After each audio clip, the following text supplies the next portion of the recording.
eles fazem unidades curriculares e cursos que são optativos, e além da turma, né, que a gente organizou esse encontro, que é a turma que estuda o tema das migrações, tem outras UCAs aqui, outras unidades curriculares aqui presentes, estudo da população mundial, trabalho técnico e tecnologia, emergências climáticas, bioética, nós que formamos Zeus, tem um povo também que vai participar esse feriado do Fórum FAP, que é uma simulação de audiências que na FAP, de agências da ONU.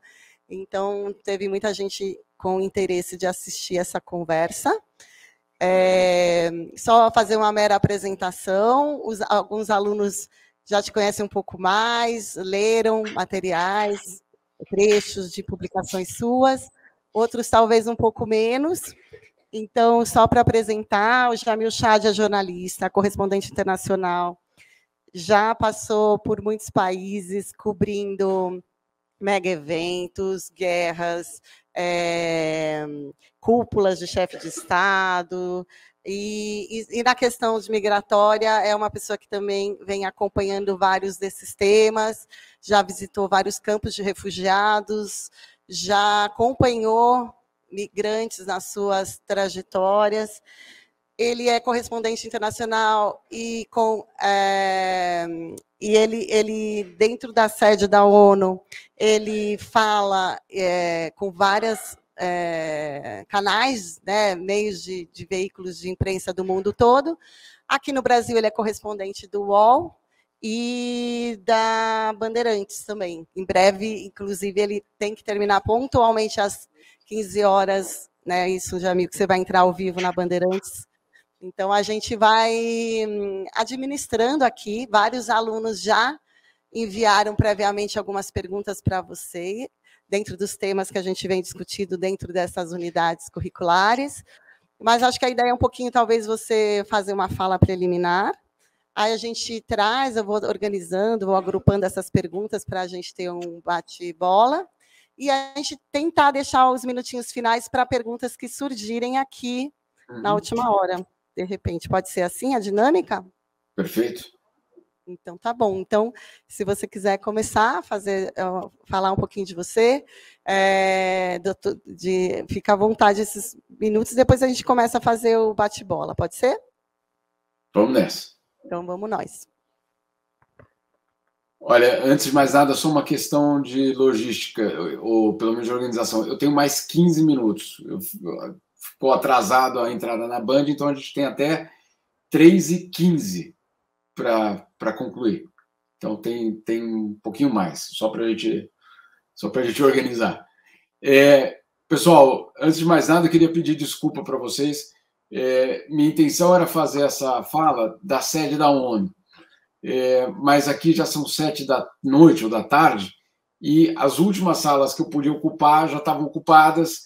Aí eu fiquei com medo de ficar sem sala e ter de fazer no corredor, aí eu resolvi vir para casa. Então, eu peço desculpa para vocês, eu queria fazer de lá para vocês verem justamente a ONU, as salas, etc., mas não deu certo.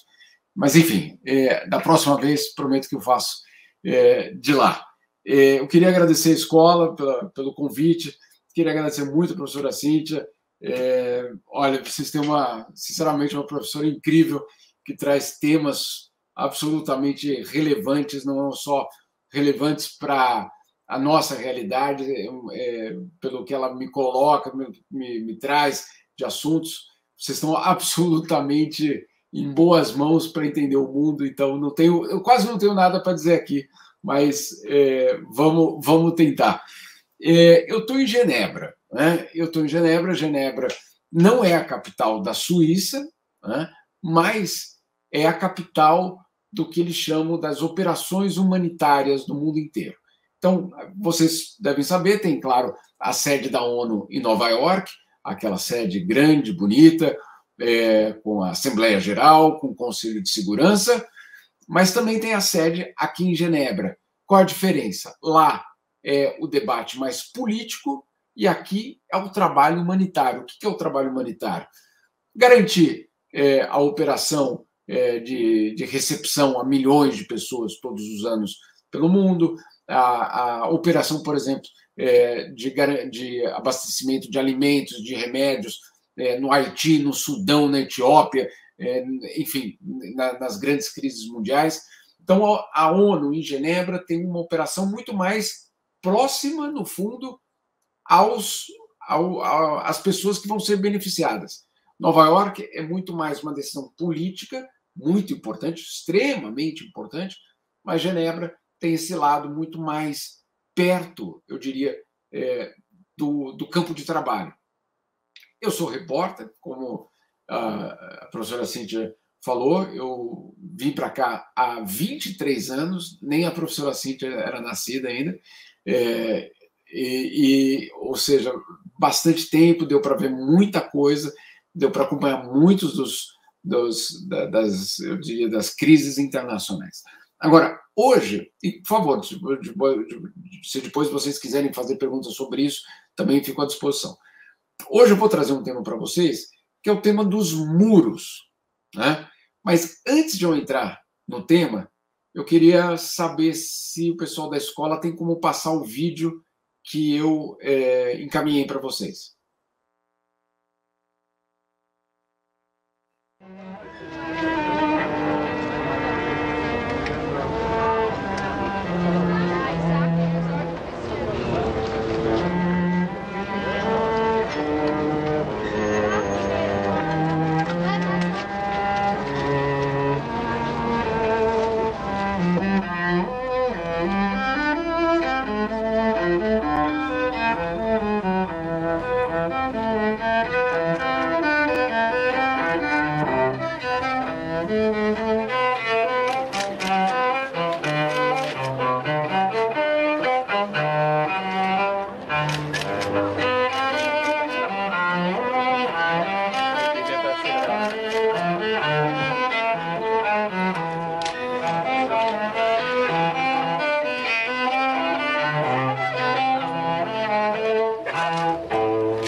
Danke, das ist das größte Gas, wie ich habe in meinem Leben, war das von Herz.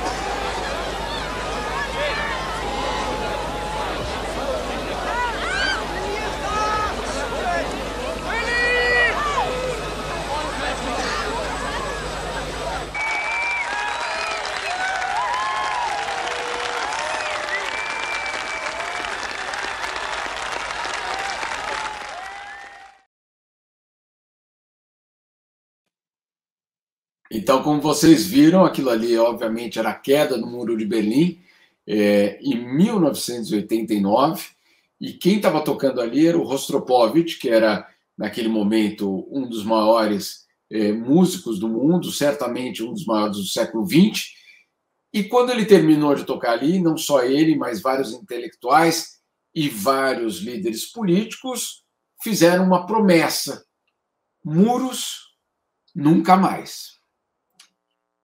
Então, aqui vocês que estão estudando isso, não preciso nem dizer que aquilo ali não passou de uma mera ilusão. E hoje nós não temos só cortinas de ferro, né? Nós temos várias modalidades, eu diria, de muros. Temos várias formas dessas cercas, alguns chamam hipocritamente de cercas, mas são muros, e eu tenho alguns deles aqui para a gente também pensar. Um deles, claro, são os muros físicos, que não param de ser construídos. Vocês devem ter aí já informações sobre vários deles. Não vou passar por todos, mas alguns, obviamente, são muito marcantes. A própria obra do Donald Trump, que não foi interrompida por Joe Biden, né, e tantas outras pelo mundo. Agora, nós também temos leis absolutamente draconianas contra os estrangeiros em vários países. E que a gente pode chamar essas leis de muros também. Temos aqui na Europa, por exemplo, um mar militarizado, o mar Mediterrâneo, e que passou, na última década, a receber investimentos bilionários para que ele fosse militarizado. Quem é o inimigo? É o outro, é o estrangeiro. E ainda a gente tem um outro, eu diria uma outra dimensão dos muros, que é a normalização da xenofobia. Então você tem leis, você tem a militarização dos mares, você tem a construção de muros e você tem a xenofobia que perdeu a vergonha de ser expressada publicamente. Então, mesmo que você entre, mesmo que você chegue, mesmo que você cruze o oceano, mesmo que você supere todos os obstáculos por um segmento daquela população de onde você chegou, você nunca será de lá. Isso também é um muro extremamente relevante. Agora, vamos tentar colocar aqui em perspectiva, em números, esse fenômeno da migração. Então, hoje, pelo menos, perdão, hoje não, até o ano passado, existiam 281 milhões de migrantes no mundo, 281 milhões. Esse número é o dobro do que existia em 1990, por exemplo. Essa é a questão de migração. Da questão de refugiados, os últimos números, só para vocês saberem, até para o professor ficar atento, na semana que vem, a ONU divulga os novos números de refugiados no mundo, já contando 2022 e a guerra na Ucrânia. Então vai ser um número bastante importante, vai ser certamente notícia em todos os jornais, etc. Mas o que nós temos ainda é um número anterior à guerra na Ucrânia, ou seja, até o final de 2021. E neste número nós temos 89 milhões de pessoas que fugiram das suas casas. 89 milhões. Isso é o dobro de 2013 e é o maior número desde a Segunda Guerra Mundial. Vou fazer aqui uma brevíssima explicação qual a diferença entre imigrante e refugiado. O refugiado é aquele que está fugindo do seu país por uma questão de guerra, de violência, de perseguição ou de ameaça. Ou seja, você tem uma situação na qual aquela pessoa ou aquela família, se ela ficar no seu país, ela morre, ou no mínimo vai passar por uma grave violação de direitos humanos. Existe um acordo internacional no qual todos os países estão de acordo em considerar que aquela pessoa, que aquela família apresente uma solicitação de refúgio. Não quer dizer que vai ser automaticamente aceita, mas o direito a fazer a solicitação de refúgio está consolidado. Se depois aquele país devolver aquela família para o país de origem, é um debate extremamente intenso. Mas o pedido de refúgio, esse é um direito. Já a imigração é aquela que simplesmente significa você sair do seu país e ir para um outro país. Por qual motivo? Vários, inclusive o econômico, né? Inclusive procurar uma melhor vida, procurar um melhor salário, procurar emprego. Talvez o seu país esteja passando por uma forte crise econômica e você procura emprego, uma melhor condição de vida em outros lugares. A gente acha que isso é só um tema brasileiro ou latino-americano, mas longe disso.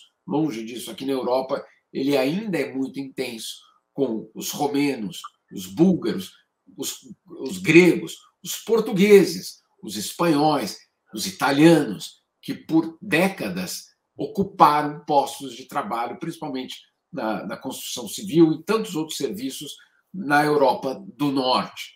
Então, esse não é apenas um fenômeno brasileiro, esse também é um fenômeno europeu, um fenômeno mundial. Então, você tem, de um lado, só para deixar muito claro, o refúgio, e do outro lado, você tem a imigração. Agora, vamos avaliar um outro dado. Para onde essas pessoas vão quando elas saem dos seus países? Vamos pegar primeiro os refugiados. Existe uma percepção Aqui na Europa, muito forte, inclusive, de que a Europa está sendo invadida por refugiados do mundo inteiro, que isso vai destruir a sociedade europeia, os valores europeus, etc. Bom, vamos pegar os números para ver se, de fato, é a Europa que está sendo invadida. E os números da ONU mostram o seguinte, isso também ainda até o final de 2021. 83% dos refugiados vão para outro país pobre.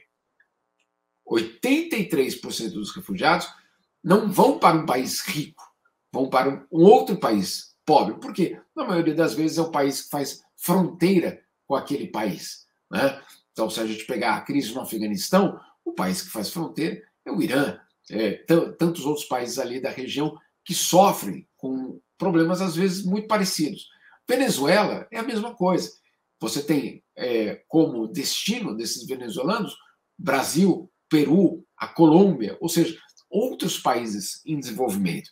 Na África, a mesma situação. Quando a gente vê uma crise no Sudão, muita gente aqui na Europa pensa, bom, vamos ter mais um fluxo migratório, até pode ser verdade, até pode ser que aconteça. Mas o primeiro impacto não é no país rico, é justamente na região. Olha, vou colocar só alguns números para vocês entenderem. Turquia, 3 milhões e 800 milhões de refugiados, 3 milhões e 800 mil refugiados. Colômbia, 1 milhão e 800 mil refugiados. Uganda, 1 milhão e 500 mil refugiados. Paquistão, 1 milhão e 500 mil refugiados. Só na quinta posição aparece o primeiro europeu, a Alemanha, 1 milhão e 300. Ou seja, para vocês verem que a narrativa, a história de que, de fato, existe uma invasão de refugiados nos países desenvolvidos ou nos países ricos, quando a gente vai olhar os números, essa história não condiz com a realidade, não condiz com os números. Portanto, muita atenção nesses números e entender que quem mais acolhe refugiado é um outro país, na maioria das vezes, também com sérios problemas sociais. Agora, quais são as tendências? A principal delas é de que a gente vê hoje no mundo a explosão de crises, a explosão de guerras, a explosão de situações de instabilidade que não conseguem ser resolvidas. O resultado disso é um fluxo migratório que não para. A perspectiva, e aí já antecipando talvez o número da semana que vem, provavelmente a gente vai chegar muito perto ou até ultrapassar um número de 100 milhões de refugiados. Isso é uma marca histórica, certamente vocês vão ver aí nos jornais nas próximas semanas, se isso acontecer, mas é uma marca que precisa ser compreendida por essa dimensão. Não é só o fenômeno daqueles que saem dos seus países e cruzam fronteiras. Os deslocados internos também batem recorde. Para vocês terem uma ideia, agora em 2022, o número de deslocados internos, o que é o deslocado interno? Aquele cara que saiu da sua cidade, saiu do seu bairro, mas não saiu do país. Então, ele foi obrigado a se mudar para outro lugar do país, ele está, obviamente, fugindo de alguma situação, mas ele não saiu do país. Mas, ainda assim, obviamente, é uma crise humanitária, é uma situação grave. Portanto, ele também conta nessa avaliação. Agora, vamos lá, diante desses números e dessa realidade, vamos fazer algumas perguntas. Se esse número só cresce, se nós temos hoje, tanto no que se refere às migrações como ao refúgio, números recordes, a pergunta que eu me faço sempre, depois a gente pode entrar até nas visitas que eu fiz a esses locais, nos casos específicos, mas uma pergunta que eu sempre me faço é o seguinte: que muro vai parar o desespero de uma família? Eu sempre digo, principalmente naquele momento dos sírios que saíam, principalmente da Turquia, cruzando o mar Mediterrâneo por barcos. Você acha que não saber nadar é suficiente para parar uma família de pegar um barco e tentar chegar ao outro lado? Quando ela sabe que se ela ficar, ela morre? Então, a pergunta que é a mais feita e, ao mesmo tempo, a mais ignorada é essa. Será que os muros são, de fato, suficientes para barrar o desespero? Ou para barrar a pobreza? Hoje mesmo, eu acho que a professora Cíntia até deve ter visto, saiu um número muito revelador da ONU e da OMS. Ainda hoje, no pleno século XXI, com a gente falando em inteligência artificial, com a gente falando em deepfake e tantas outras coisas, ainda hoje, quase 700 milhões de seres humanos ainda não têm luz elétrica. 700 milhões de seres humanos ainda não estão, eu diria, nem no século XX. Não é no século XXI. Eles ainda não viveram a transformação tecnológica do século XX que vinha com a luz elétrica. Então, isso é muito importante a gente entender.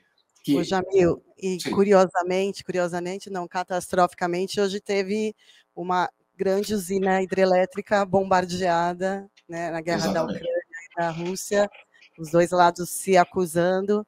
Né, nesse cenário, você vê essas situações que, para mim, não consigo conceber, mas, enfim. Muitos lucram com a guerra, né? Mas vamos nós. Desculpa te interromper. Curiosamente, hoje você deu essa notícia e hoje teve esse infeliz incidente, não acidente, né? Agora, eu acho que é perfeito essa colocação, porque em todas as viagens que eu fiz, tem algo que é muito claro, que a população é a última no ranking das prioridades daqueles países beligerantes, daquele grupo no poder, e é impressionante, porque isso não é apenas uma realidade europeia, ou africana, ou sul-americana, ou asiática, isso é universal. O poder deve ser uma coisa maluca, se a gente pensar, né? Porque faz com que tudo seja justificado, inclusive esses atos absolutamente bárbaros. Agora, eu queria, já chegando aqui no final da minha fala, eu queria mostrar para vocês que, durante a pandemia, algumas desses absurdos ficaram muito claros. Vou contar para vocês 4, bem rapidamente. Quando as fronteiras aqui na Europa fecharam por conta da pandemia, os alemães descobriram que não tinha gente para para plantar a safra deles daquele ano. E o que fizeram os alemães? O governo alemão fretou voos da Lufthansa que foram até a Romênia e embarcaram romenos para vir fazer a colheita, ou na verdade o plantio naquele momento do setor rural alemão, porque não tinha mão de obra. Então vamos lá. Temos de ter cuidado com esses imigrantes, etc. Mas quando fechou a fronteira, o Estado alemão teve de organizar a vinda de estrangeiros porque não tinha ninguém para fazer a colheita, o plantio. Algo muito parecido aconteceu em outros países, e aí na Áustria principalmente, quando, no momento da vacinação, e vamos lembrar uma coisa, na Europa a vacinação em massa já acabou. Não estou falando da Covid, estou falando antes da Covid. A vacinação é das crianças, mas não há a operação de vacinação de adultos, não existia. Então, quando vem a Covid e esses estados são obrigados a organizar a vacinação da população inteira, eles descobrem que eles não têm médicos e enfermeiras suficientes para fazer isso. E aí o que eles fazem? Eles fazem um chamado aos refugiados que estavam nos seus países, perguntando: tem algum médico por aqui? Se tiver algum médico refugiado, se apresente, porque você vai trabalhar também na campanha de vacinação. E aí o comunicado era absolutamente revelador, porque diz o seguinte: mesmo se você estiver esperando uma resposta, se seu pedido de refúgio foi aceito ou não, você já tem emprego. Ou seja, mesmo aqueles que estavam no limbo, que talvez fossem expulsos em outra situação, quando apertou, eles foram convocados a ajudar. Então, olha só que curioso. E eu fico imaginando alguma família, algum idoso, alguma idosa austríaca morrendo de medo dos imigrantes, morrendo de medo da perda dos valores culturais, etc., indo num posto de vacinação e sendo vacinado com a dose que vai salvar a vida dele ou dela nas mãos de um imigrante. Então, foi muito poderoso o que aconteceu durante a pandemia, durante a campanha de vacinação, porque isso foi a realidade daqui. Tem outros exemplos, eu ia citar os outros, mas vamos passar logo para as questões, até para a gente conversar. Mas a gente teve isso com os morangos no sul da Espanha, que precisavam dos marroquinos para colher os morangos, porque senão não ia chegar na mesa dos europeus. E aí é curioso, né? Porque quando não precisa ou quando é politicamente interessante, os muros são erguidos.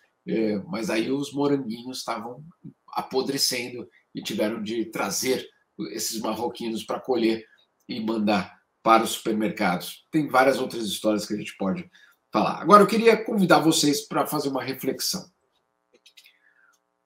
Os fluxos migratórios, eles fazem parte da humanidade.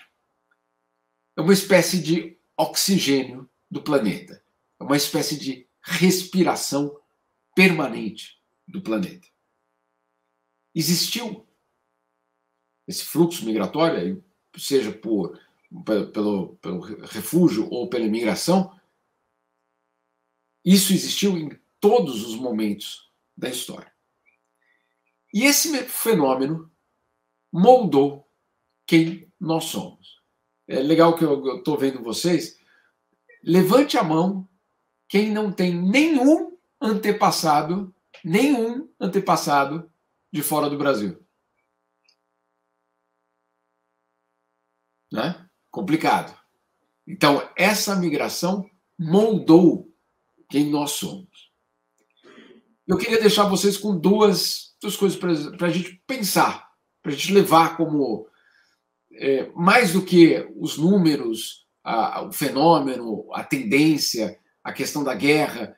Eu queria que vocês pensassem em dois aspectos. O primeiro é o seguinte, que todos nós somos, em algum lugar do mundo, estrangeiros. Todos nós. Então, quando a gente usar a palavra estrangeiro, vamos só lembrar que em algum lugar do mundo, nós também somos estrangeiros. E um outro conceito, que na verdade não é meu, é de um certo Saramago, que vocês obviamente conhecem, que ele diz o seguinte: nós somos o outro do outro.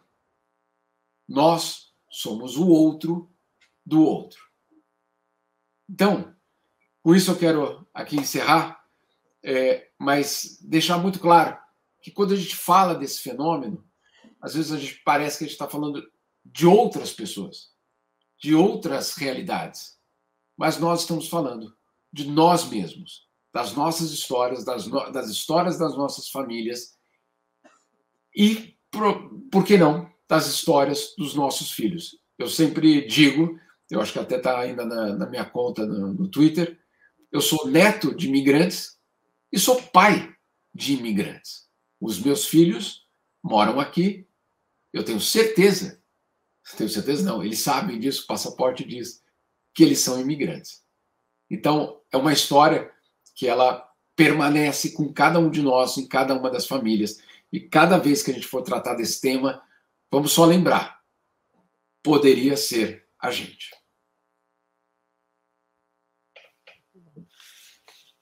Obrigada, Jamil. Eu vou passar agora para o bate-bola das pessoas fazerem perguntas. Com certeza. Eric, você começa aqui? O Eric vai fazer 2 perguntas. Eu vou fazer isso, tá, Jamil? Algumas pessoas eu vou chamar umas 2 pessoas, aí você Vou anotando aqui. Fala, né, umas respostas mais curtas para dar tempo de contemplar. Vou fazer curto a partir de agora. Oi, eu sou o Eric e... eu falo o ano que eu tô? Eu tô no primeiro B e eu queria saber como você enxerga o papel dos governos de cada país e das organizações internacionais na proteção dos direitos dos migrantes e imigrantes, e acha que é notável a ajuda feita por eles? Vamos lá, boa pergunta. Tem mais uma pergunta, é isso? Peraí, Jamil, deixa ele já ler as duas que ele fez, Isso. aí você já responde. Como você avalia o impacto dos movimentos migratórios recentes na geopolítica mundial? Ótimo. Perfeito. Vou começar por essa segunda. Essa segunda ela tem um impacto muito grande, principalmente quando esses refugiados ou esses imigrantes chegam em países que têm poder de decisão no cenário internacional. Então, olha que curioso, quando a crise é no Sudão ou no Haiti, a ONU faz um apelo por recursos internacionais e sempre consegue mais ou menos 10 a 15% do que ela pediu, hein? 10 a 15%. Na crise na Ucrânia, como os refugiados chegaram em países europeus, olha que surpresa, os europeus, na verdade a comunidade internacional, conseguiu mais de 80% do valor que era necessário para resgatar ou socorrer esses refugiados. Então, há uma diferença, é feita essa diferença quando se fala, quando se basicamente nomeia esses refugiados. Isso é muito importante a gente entender, que sim tem um impacto direto na geopolítica. Eu diria que tem um outro impacto, só para completar essa resposta rapidamente, porque em 2022 nós temos a guerra na Ucrânia, e isso mudou um pouco os números, mas até em 2021, cara, olha só que número impressionante, pela primeira vez tinha mais novos refugiados pelo clima do que refugiados por guerras. Ou seja, tinha mais gente fugindo de seca, tempestade, calor, do que de bombas. Isso, obviamente, muda com a situação na Ucrânia. Mas é um indicador de que, em termos geopolíticos, a gente vai ver uma interligação entre clima, migrações e instabilidade política. Essa linha vai acontecer. Eu não vou me estender nisso aqui só para não atrapalhar as outras perguntas, mas tem muito para falar disso. Na primeira pergunta, como é que eu avalio o papel dos governos e das organizações internacionais? Então, olha só, é dramático no fundo, é dramático.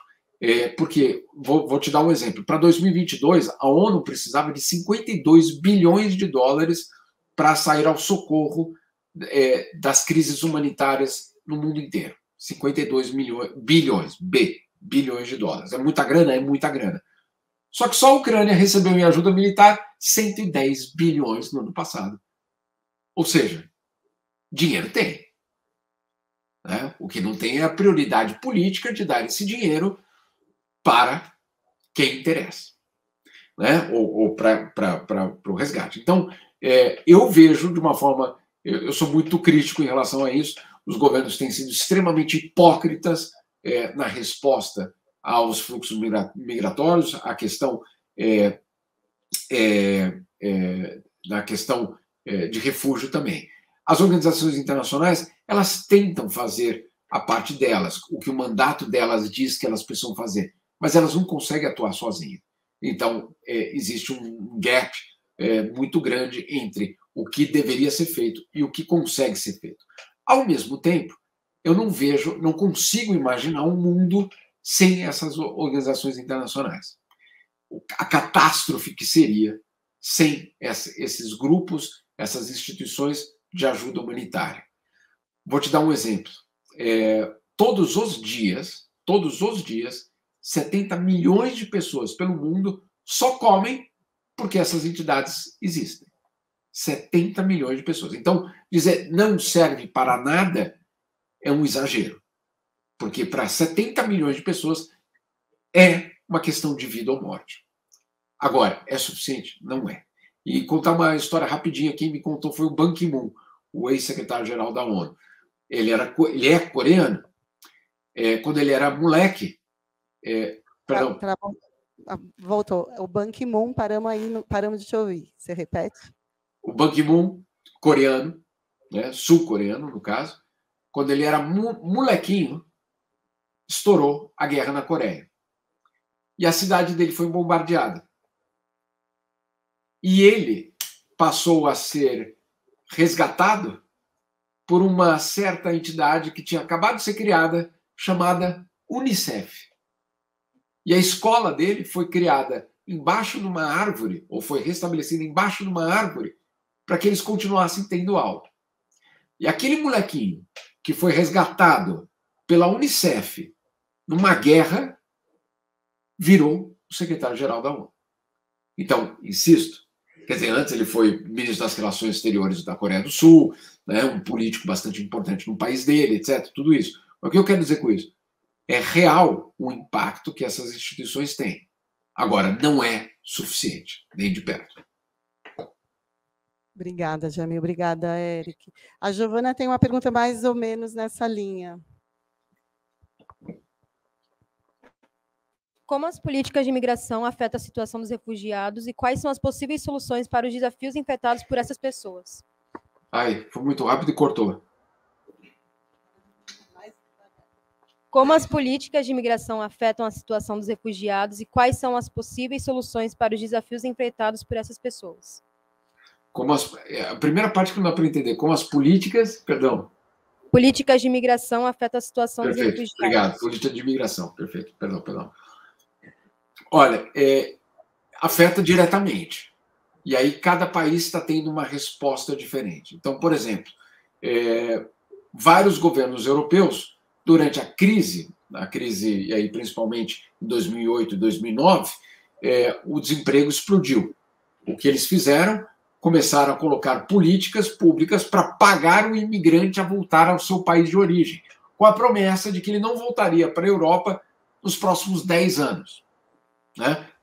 Isso foi feito, inclusive, para brasileiros. O brasileiro que quisesse sair do Reino Unido e voltasse para o Brasil ganhava um certo dinheiro, a passagem era paga, mas ele não podia voltar para a Inglaterra. Então, isso tem um impacto direto. Mais recentemente, e aí na questão do sul da Europa, há um debate muito intenso, inclusive na Itália. A Itália passou uma lei que diz o seguinte: quem ajudar um barco de imigrante pode ser condenado por ajudar a imigração ilegal ou irregular. E aí, qual é o objetivo? É que você não crie uma situação na qual aqueles imigrantes serão resgatados no mar. Porque aquele barco que vai resgatar pode ser processado por ter ajudado a imigração irregular. Qual é o objetivo da Itália? Não, com isso, os africanos, os árabes, esses imigrantes, não vão querer se aventurar pelo mar porque eles vão saber que não tem nenhum barco ali para salvar eles. Olha o que está acontecendo. O número de embarcações está explodindo e, sem o resgate, o número de mortos está aumentando de uma forma recorde.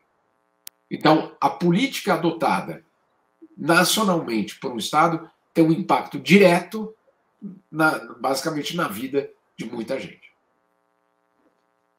Obrigada, Jamil. O Léo vai fazer uma pergunta aqui. Boa tarde. Entre todos os países que já foi, qual apresentou um contexto mais precário em relação aos refugiados? Boa pergunta.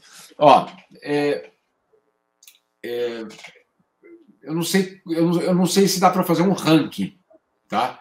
Porque é muita coisa muito ruim que eu já vi.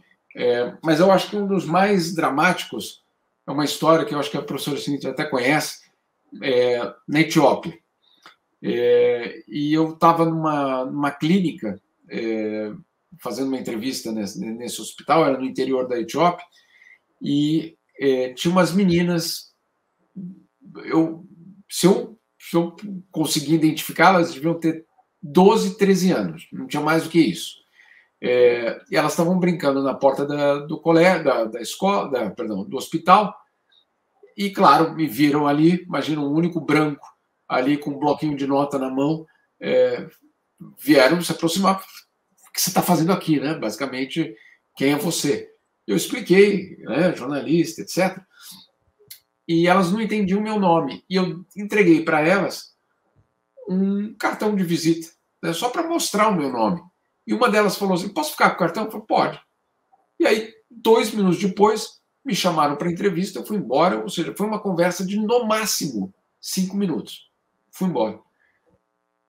Quando eu saí do hospital, eu nem reparei se elas estavam ali ou não estavam ali. Sinceramente, não me lembro.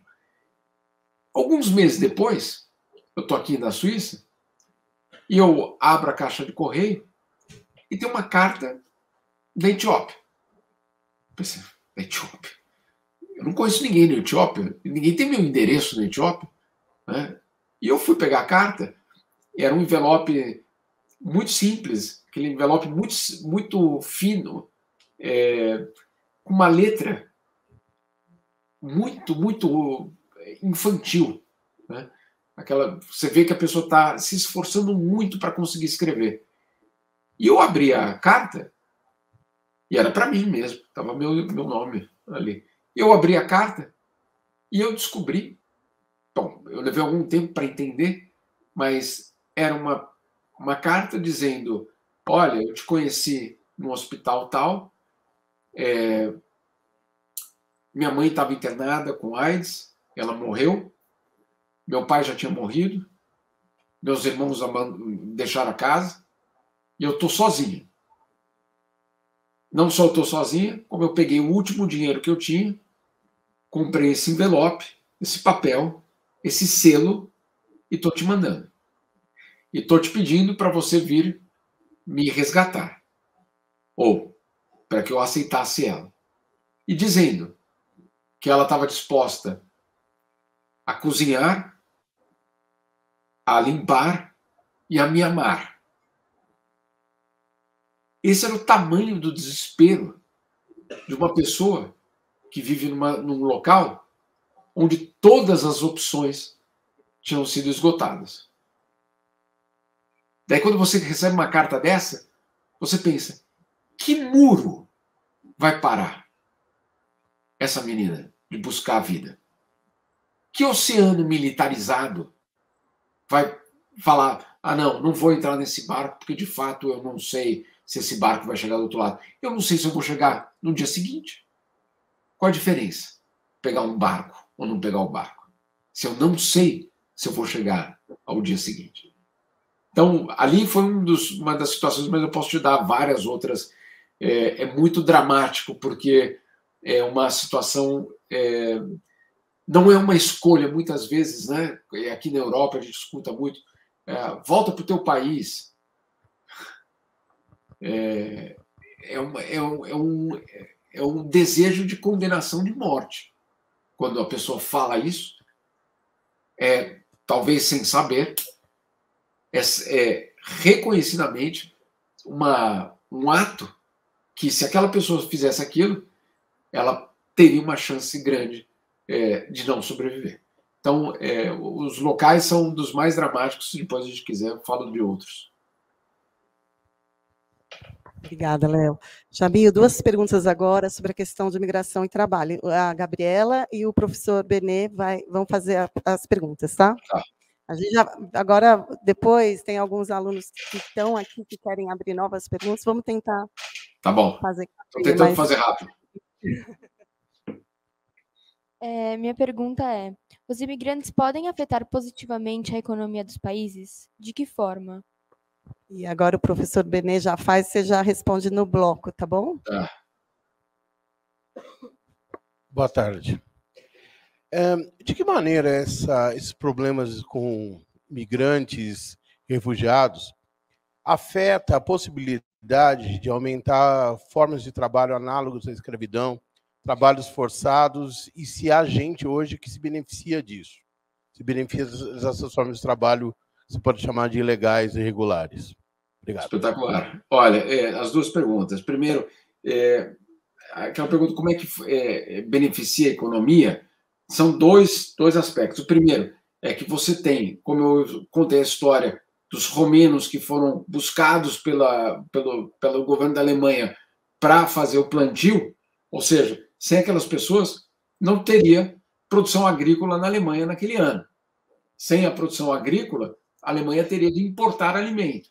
Se ela tivesse de importar alimento, ela ia ter que pagar mais caro. Se ela tivesse que pagar mais caro, as famílias tinham que gastar mais com comida. Com as famílias gastando mais com comida, elas gastariam menos com outras coisas. Então, a imigração ela tem um impacto direto nas economias, direto. E nós estamos falando aqui num caso muito concreto. Mas você tem, em vários outros países, políticas deliberadas de atração de grandes mentes, né? Então, você tem, por exemplo, nos Estados Unidos, no Reino Unido, programas que vão buscar na Índia, em vários outros lugares do mundo, grandes matemáticos, grandes cientistas, que, claro, naquele país de origem dele, o salário seria muito menor. E essas pessoas são basicamente trazidas, levadas, no caso, para esses grandes centros científicos para ajudar na economia local, no fundo, né? Então, é muito importante a gente entender que você tem esse impacto muito grande na economia. Isso de um lado. Mas também tem um impacto na economia do país da onde aquela pessoa saiu. Só no ano passado, os imigrantes mandaram para os seus países de origem 700 bilhões de dólares. Tá? Então, tem vários países no mundo que o que eles recebem do imigrante daquele país, como, por exemplo, um haitiano que sai do Haiti, vai para Nova York e começa a trabalhar em Nova York. Ele pega metade do salário dele para viver. A outra metade ele manda para a mãe dele no Haiti para ela cuidar do resto dos irmãos dele. Esse dinheiro, esse envio de dinheiro para os países mais pobres tem um impacto muito grande. Então, tem país, Equador é outro, que recebe milhões de euros dos equatorianos que moram na Espanha. Então, você tem esse fenômeno que tem um impacto econômico muito grande. Tá? Então, dos dois lados, tem o beneficiário, que é a economia que recebe esses imigrantes, e tem o outro, que é aquele que, obviamente, recebe o dinheiro que é economizado por aqueles imigrantes. Agora, o professor fez uma pergunta que é fundamental. Não é alguém que já me contou, professor. Eu vi como, no sul da Itália, o tomate que vai depois fazer as pastas tradicionais italianas, que vai estar na pizza, etc., aqueles tomates no sul da Itália são colhidos por trabalho em semi-escravidão. Eu vi. Então, não há nenhuma dúvida de que uma parte da agricultura italiana, eu diria também espanhola, ela se beneficia de uma situação de uma vulnerabilidade tão grande daquele trabalhador que ela é praticamente uma escravidão.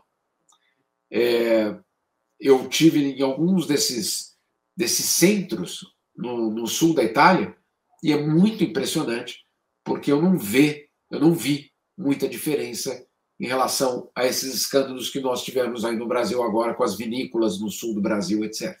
Então, é muito real. Esse é um exemplo. Mas, para sair aqui da Europa, um outro sistema de semi-escravidão foi a da Copa do Mundo no Catar, né? Em que os operários não eram do Catar. Eles eram do Nepal, de Bangladesh, da Índia, da Nigéria e alguns outros países. E quando eles chegavam, o Catar depois modificou as leis, mas eu vou até contar como é que foi isso, porque é muito irônico.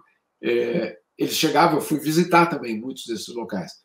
Eles chegavam ao Catar e o empregador ficava com o passaporte daquela pessoa.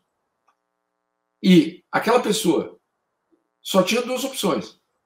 Ou ela voltava para o país dela, ou ela continuava trabalhando para aquele cara. Ela não podia chegar no Catar, trabalhar 2 meses na obra do estádio X e depois ir procurar emprego no McDonald's local. Não podia.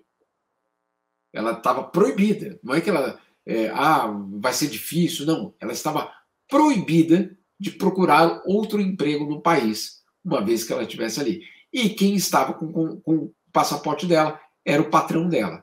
Ou seja, ela não tinha liberdade nem sequer de fugir de volta para o seu país. Essa foi a Copa do Mundo que nós todos assistimos e aplaudimos, né? Agora, depois de muita pressão, o Catar foi lá e modificou as leis e a partir de agora você pode ficar com o seu passaporte. Sabe quando ele fez isso? Quando os estádios já estavam prontos. O Rodrigo é aluno do terceiro ano e ele, assistindo agora a sua apresentação, tem uma pergunta. A minha pergunta é mais sobre migração ambiental e o que esses países estão fazendo mais para, como posso falar, anular os efeitos, melhorar as condições de vida em outros países para que ou não tenha migração ou realmente essa migração seja controlada, tudo mais, uma visão mais geral, especialmente dos Estados Unidos e da Dinamarca, que é os países mais que eu estava pensando aqui. Só Boa, isso, obrigado. Boa pergunta. Vamos lá. Sobre a primeira pergunta, vamos só entender que o que a extrema-direita faz é, acima de tudo, populismo. Tá? Ela utiliza o imigrante, ela utiliza o refugiado como um fator de medo. Eu vou dar um exemplo que vocês vão entender. É o nosso comunismo. Né? Vocês entenderam, não preciso explicar. Então, cuidado, hein? Cuidado que vai virar um país comunista. A utilização do fator migratório em campanhas eleitorais tem o mesmo efeito. Opa, não vou poder votar ali para aquele partido porque ele vai abrir as portas e o país vai receber todo mundo. Primeiro que não é isso que acontece. Segundo que você tem, como eu já expliquei, e como fica muito evidente, uma necessidade dos imigrantes para trabalhar. Então, até mesmo os países que possam ter forças de extrema-direita importantes, eles sabem que eles precisam desses estrangeiros. A Meloni, na Itália, ela sabe que ela não vai vender vinho italiano, azeite italiano, comida italiana, se não for graças aos imigrantes. Ela sabe disso. Então, uma coisa é o discurso, outra coisa é a realidade econômica. Agora, qual é o problema do discurso? É que esses imigrantes na Europa, com esse discurso normalizado, passam a ser alvos constantes de ataques e de xenofobia. Essa é a parte dramática. O que vocês viram com o Vinícius Júnior é a pontinha de um iceberg. Né? Então, é dramática a situação porque os próprios europeus sabem que eles precisam dessa mão de obra estrangeira. Agora, é uma utilização muito nefasta, no fundo, né? Porque você está lidando com seres humanos, mas você está barganhando, você está construindo narrativas baseadas no medo justamente daqueles refugiados ou imigrantes. Tua pergunta sobre a questão climática é fundamental. E você me fez... eu vou falar uma coisa aqui que é muito importante a gente também ter em mente. Nenhum imigrante quer ser imigrante. Nenhum refugiado quer ser refugiado. Quem troca a sua casa por alguma outra coisa? Todo imigrante tem como sonho voltar para casa. Né? Então, não é aquela história de que vamos invadir e tomar um outro país. Acima de tudo, essa é uma saída que eu encontrei. Agora, qual é a outra opção? É você criar condições de desenvolvimento para você, obviamente, criar uma situação de estabilidade naquele país, no qual a juventude, principalmente, não precisa de sair. Então, a política migratória mais eficiente, ou antimigratória mais eficiente, seria criar condições de redução da pobreza. Essa é a política mais eficiente que poderia existir. A outra, como você falou, é criar condições para que aquelas populações possam resistir às mudanças climáticas. Então, se você tem uma capacidade de lidar com essas mudanças climáticas, você vai ter um número menor de eventuais refugiados ou de fluxos migratórios. O problema, já sabe qual é o problema. Hoje, os países ricos, a promessa daqueles 100 bilhões de dólares que eram para ser enviados para os países em desenvolvimento. Aquilo ali foi organizado em 2009 e nunca foi implementado. Nunca foi implementado. Então, do jeito que está, não há como se surpreender. Essa população está migrando. Claro que ela está. Ou você também ficaria em casa esperando a morte. Quem ficaria em casa esperando a morte? Ninguém. Né? Então, fazer essa pergunta é também fazer a outra pergunta. Então, qual é a opção? A opção é, obviamente, reduzir as desigualdades, lidar com a questão climática dessa forma. Mas não é o que está acontecendo. Alô. Obrigada, Rodrigo. Jamil, daqui menos de 10 minutos, acho que você entra ao vivo na Bandeirantes. Em nome dos alunos da escola, os coordenadores, professores que estão aqui, a gente não tem nem como, né, te agradecer. A escola recentemente também incorporou na biblioteca nova que temos aqui obras suas, né, que convido os alunos que tiverem mais interesse, algumas histórias que o Jamil contou, nós chegamos a ler em algum dos cursos aqui, mas de coração, uma grande generosidade, muito obrigada pela participação. Infelizmente, alguns não tiveram suas perguntas contempladas, mas, enfim, foi um bate-papo, acho que incrível, e queríamos agradecer, né?